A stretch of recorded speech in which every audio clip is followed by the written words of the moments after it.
السلام علیکم ملګرو. ډیر لوی د خوشحالۍ خبر دی، خوشخبری ده، نری دی، خزمری دی.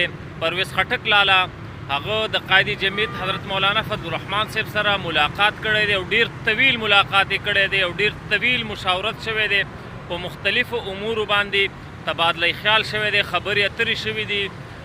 خو په اخره کې د دې ملاقات نتیجه دا راوتلې ده چې پرویز خټک به انشاءالله 22 فروری باندې باقاعده طور باندې په جمعیت علماء اسلام کې د شمولیت اعلان کوي او دا به په نوخار نوشهره کې باقاعده پریس کانفرنس کوي.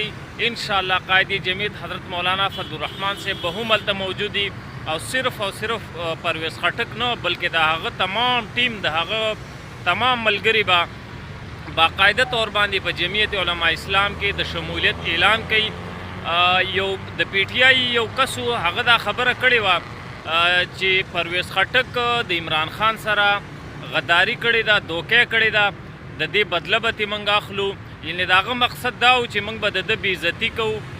نو ملګرو دا خبره یاد وساتئ، 22 فروری نه پس د پرویز خټک په باره کې د هغه بېعزتي خو ډېره لرې ده، د هغه مخې له راتله خو ډېر لرې دي.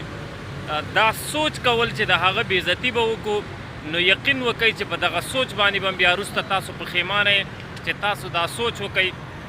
د چا ماضي به نه یادو، خلکو د چا ماضي نه یادوي بلکې حال یادوي. په ماضي کې هغه څه نه دي کړي.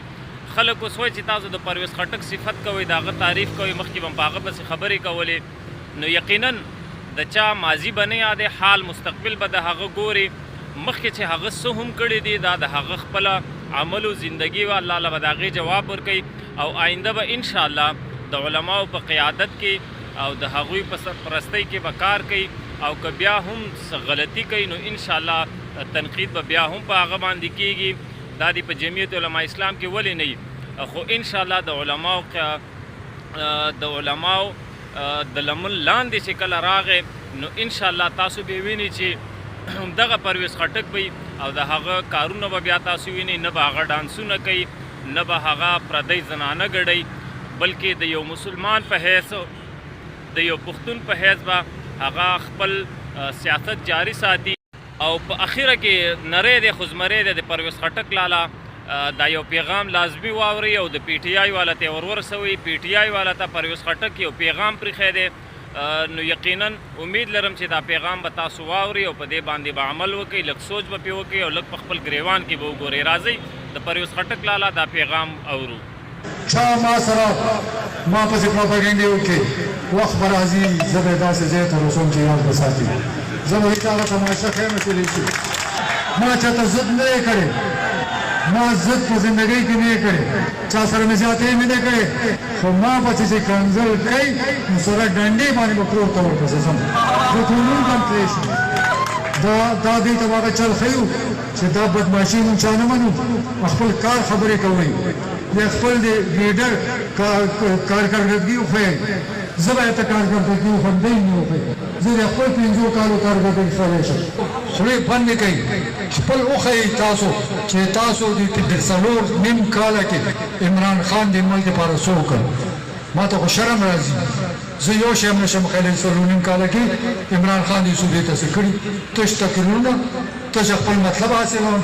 هغه داسې شخص دی چې مطلبي سړی دی، خلک استعمالوي، چې استعمالي کې بیا تپوس هم نه کوي. دې صوبې د منیز ایم پي ایل تپوس وکوئ چې تاسو چېرته عمران خان لاس میلاو کړی.